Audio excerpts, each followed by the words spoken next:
35 के around nature of complaints diversified था। हमारे लैंड डिस्प्यूट्स एनक्रोचमेंट से लेकर जो सोशल टेंशन्स हैं, स्कूल संबंधी हैं, कुछ दैवीय आपदा में परिसंपत्तियों की क्षति थी तो उसकी कार्रवाई अभी भी विद्यमान है। तो यही नेचर है और इसमें ये कोशिश की जाती है कि सभी डिपार्टमेंट्स को यहाँ पे गैदर करके जो मौके में निस्तारण किया जा सकता है वो यहीं पर हो जाए, जिससे उसको तत्काल रिलीफ मिल जाए और जिसमें टीम तत्काल रवानगी के उपरांत लोगों की समस्याओं को हल कर सकती है, कोई स्पॉट इंस्पेक्शन करके तुरंत रिपोर्ट ला सकती है, कोई इन्फोर्समेंट की कार्रवाई करनी है। हमारे नगर निगम, पुलिस, SDM, तहसीलदार सब टीमों में उपस्थित होते हैं, तो इन्फोर्समेंट की कार्रवाई विद इन अ डे की संपन्न करवाने की कोशिश करते हैं। और कुछ कंप्लेंट्स होती हैं कि जिसमें रिकॉर्ड या फैक्ट्स कॉल करने पड़ते हैं, उसके बेसिस पे एग्जामिन करके फिर डिसीजन लिया जाता है। तो ये 3-4 प्रकार के हमारे प्रकरण रहते हैं। जैसे आपसे पहले भी शेयर किया है कि ये जो पब्लिक कनेक्ट है, जो ये संवाद है, ये this is only one of the ways to connect with public. Field visits हैं, हमारे बहुउद्देशीय शिविर हैं, जनता दर्शन है, सुदूरवर्ती क्षेत्रों में जाके वहाँ पे जन सुनवाई करना, वो एक डिफरेंट माध्यम है। तो ये इंटेंसिफाई रहेगा और इसमें निरंतर इम्प्रूवमेंट भी करने का प्रयास करते रहेंगे, जिससे जो ट्रस्ट है, पब्लिक ट्रस्ट है, पब्लिक कॉन्फिडेंस है, उसमें वृद्धि हो सकती है। सर, सिराजपट्टी की बात करें, आपने पीड़ित काफ़ी समय से जो है अपनी बात को पीड़ित हो रही थी, उसको लेकर कुछ जिम्मेदारी की बात की है उसमें शासन निर्देश अनुसार समिति गठित की जाती है। वो कई पैरामीटर्स हैं, उस पर अपनी आख्या परीक्षण करके अपनी आख्या सबमिट करती है। लेकिन उसमें सबसे इम्पॉर्टेंट है कि जो वहाँ पर ग्रामीण वासी हैं वो सहमत हैं कि नहीं। तो सबसे पहले सहमति के लिए हमारी joint team led by SDM 2 बार वहाँ पर विजिट कर चुकी है।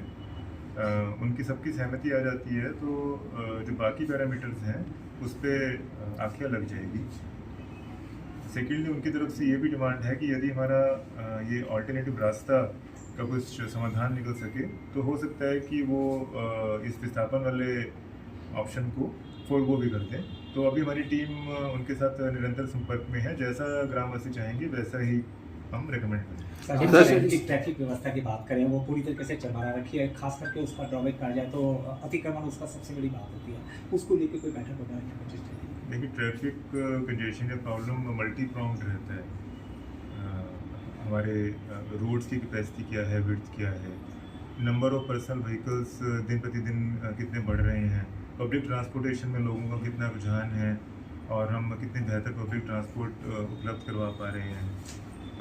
थर्डली, पूलिंग ऑफ व्हीकल्स है या नहीं है। और फोर्थली, जहाँ पे यदि पार्किंग की डेफिशिएंसी है तो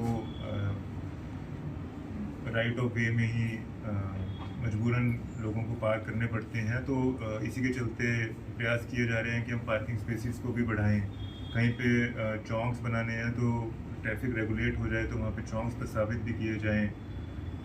SSP साहब और हमारे संयुक्त निरीक्षण में कई बार ये भी निकल के आए कि जो हमारे प्रमुख पॉइंट्स हैं, प्रमुख चौराहे हैं, वहाँ पे वॉकअवे ब्रिजेस, जो फुट ब्रिजेस हैं, यदि वो बेहतरीन रूप से बन जाएँ तो अनावश्यक जो ट्रैफिक में बाधा उत्पन्न हो रही हैं वो रिमूव हो सकती हैं। तो उसके भी हमने 2-3 जगह के डिज़ाइंस तैयार किए हैं। वो स्तर पे अनुमति लेके उन पे भी काम करने का हमारा प्लान है। सर, पूर्व में जो है बाजार, ये जो शहर भर में जो अलग अलग स्पॉट थे वहाँ पर खाली प्लॉट देख करके पार्किंग की व्यवस्था करने की बात हुई थी। हालांकि पुलिस जो है ट्रैफिक व्यवस्था को बनाने के लिए कई तरीके के प्रयास कर रही है, लेकिन बावजूद उसके अभी तक वो जो स्पॉट बनाने थे जो खाली प्लॉट वाले, उसमें अभी तक कहाँ बात पहुँची और क्या आगे कदम उठाया जाए? इस डायरेक्शन में एक स्टेप तो हो चुका है कि हमारी संयुक्त टीम थी जिसमें SP ट्रैफिक, SDM, नगर निगम, उन्होंने 7 जगहों पे रोड्स के किनारे ऐसे स्थान जो जहाँ पे ट्रैफिक का आवागमन नहीं है और वहाँ पे स्पेस है, तो ऐसे 7 जगहों का टेंडर ऑलरेडी कर दिया है, जिसमें 700-800 वाहनों की अतिरिक्त स्पेसिंग निकल आई है। सेकेंड चरण में आप आपकी नॉलेज में भी है कि जो हमारे खाली पड़े हुए ऐसे स्थान हैं जैसे काबुल हाउस है और अन्य पब्लिक प्लेसेस हैं, पीडब्ल्यूडी की ज़मीन है, नगर निगम की ज़मीन है, जहाँ पे अभी इसका कोई इस्तेमाल नहीं हो रहा है, वहाँ पे हम टेम्परेरी ऑटोमेटेड पार्किंग स्ट्रक्चर्स का भी टेंडर करने जा रहे हैं। इस हफ्ते समझते टेंडर भी फ्लोट आउट हो जाएगा, तो उससे हमें होप है कि इस दिशा में कुछ निदान।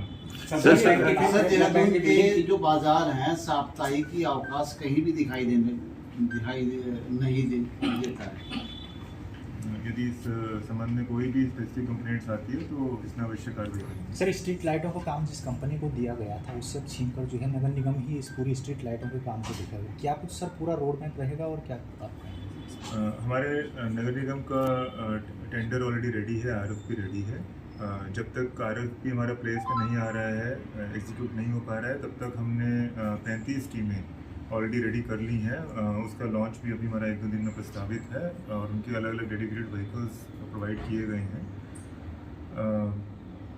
जो नए लाइट्स और नए इक्विपमेंट्स प्रोवाइड करने का मैंडेट था वो उसी थर्ड एजेंसी का था, तो वो अभी हमने फ़िलहाल उनके पास बरकरार रखा है। ऑपरेशन एंड मेंटेनेंस निगम के पास ले ली है, लेकिन बैकअप में निगम अपना भी रेट कॉन्ट्रैक्ट करना जा रहा है for availability of new equipments and lights, ताकि इसमें कोई भी किसी भी तरह की बाधा या फिर डेफिशिएंसी और रोड ब्लॉक ना आए। तो अगर हमारी टीम्स बनी है तो ये भी हमारी जिम्मेदारी है कि हम उनको साथ समय लाइट्स और इक्विपमेंट्स प्रोवाइड कर सकें। We shouldn't be seen as dependent on any other third agency. Sir blood bank की बात करें, ब्लड बैंक का जो बिल्डिंग बनने की तैयारी है किस तरीके से कहाँ तक पहुँची? ब्लड बैंक की कार्यदायी संस्था ऑलरेडी नामित कर दी गई थी कुछ चंद दिनों पूर्व, और इसी के चलते हमारी टीम निरंतर मॉनिटरिंग कर रही थी। 3-4 फील्ड विजिट्स हुए उनके हॉस्पिटल में, एस्टिमेट तैयार हो चुका है। कल तक शासन को पेश कर दिया जाएगा, उसके उपरांत उनको पैसा रिलीज़ किया जाएगा। जैसे ही उनको ये फंड डिपॉजिट आता है तो एग्जीक्यूशन के लिए हमने ऑलरेडी एक जॉइंट समिति गठित की हुई है जो डे टू डे उनकी मॉनिटरिंग करेगी, ताकि जल्द से जल्द ये स्ट्रक्चर हमारा फील्ड पे आ सके। सर पलटन बाजार में सर CCTV कैमरे के लिए बजट जारी होगा, कब तक लग सकते हैं? देखिए, जो एक बिडिंग का एक साइकिल होता है तो उतना तो मिनिमम टाइम हर एक कार्य में लगता है। इसमें SSP साहब फुली कमिटेड हैं सुरक्षा को लेकर और बाजार में किसी भी तरह का अनटोवर्ड इंसिडेंट पे नज़र रखने के लिए। तो इसमें जॉइंटली प्रयास किया जाएगा कि जल्द से जल्द वहाँ पे ये इक्विपमेंट्स इंस्टॉल हो सकें। सर त्योहार का समय स्टार्ट हो गया है, इसको लेकर जैसे कि मावा है और कई मिठाइयाँ, उसके लिए क्या टीम गठित की? हमारे फूड सेफ्टी डिपार्टमेंट को ऑलरेडी निर्देश हैं कि वो छापेमारी का अभियान इसमें चालू रखें। जॉइंट टीम्स ऑलरेडी गठित भी हैं हमारे SDM COs और फूड सेफ्टी ऑफिसर्स की। जो हमारे प्रमुख ट्रेडिंग पॉइंट्स हैं, प्रमुख रूट्स हैं या कुछ रिटेल शॉप्स हैं जहाँ पे इस तरह के इंसिडेंट्स उजागर होते हैं, वो ऑलरेडी मार्क्ड हैं उनके पास, तो वहाँ पे वो समय समय पे अभियान चलाते थे। और मैं आपके माध्यम से अपील भी करता हूँ लोकलाइट्स को कि उनके पास भी ऐसी अगर कोई भी जानकारी हो तो हमसे साझा करें, इस पे त्वरित कार्रवाई कीजिए। सर ESL कंपनी जो है वो जर्जर हालत में है, तो इसके लिए कोई दिशा निर्देश फिलहाल आपकी तरफ से दिए गए? रोड्स के लिए ऑलरेडी स्टेट की तरफ से निर्देश जारी हो चुके हैं हमारे PWD को, या अगर निगम के एम्बिट में आ रही हैं रोड्स निगमों को, कि इसको जल्द से जल्द दुरुस्त करना है और इसके लिए जो भी प्रशासनिक सपोर्ट है वो उनको प्रोवाइड कीजिए। सर ये मुख्यमंत्री साहब ने जो है सरकारी भूमियों पर कब्जों को लेकर के कहा था हटाने के लिए, अभी भी कई ऐसी तमाम जगह हैं जो जहां पर सरकारी वन विभाग नदी नालों की ज़मीनों पर कब्जे हैं, उसको लेकर के सर आप लोग किस तरीके से? लेकर अभी हमारी 3rd बैठक आज प्रस्तावित है, तो उसमें if you want to participate आप वहाँ पे पार्टिसिपेट करके सारे दिशा निर्देशों को अब्जॉर्व कर सकते हैं। सर ESL कंपनी पे जो है आपकी तरफ से कार्रवाई की गई है, तो अब जो लाइटों का काम है वो विभागीय तौर पर देखा जाएगा या अन्य किसी कंपनियों को इसका कार्यभार सौंपा जाएगा? निगम के स्तर पे ऑपरेशन एंड मेंटेनेंस का काम देखा जाएगा, और जो नए इक्विपमेंट्स लाइट्स को सप्लाई करने का मैंडेट है वो इनका ही था, थर्ड एजेंसी का। वो दिसंबर तक उनका एग्रीमेंट संचालन में है, लेकिन बैकअप के लिए ताकि हमारा कहीं पर भी अभाव ना हो, सर्विस एग्रीमेंट लेवल जो है वो हम मेंटेन कर सकें, बैकअप के लिए निगम की तरफ से भी रेट कॉन्ट्रैक्ट किया जा रहा है for availability of new lights and equipments, ताकि जो हमने अपनी टीम्स गठित की हैं, 35 टीम्स हमने अपने लेवल पे गठित की हैं, उनके पास एड्स अप्लायंसेज इक्विपमेंट्स का डेफिशिएंसी ना हो सके। अगर वो फील्ड में जा रही हैं तो they should be equipped with all their required material.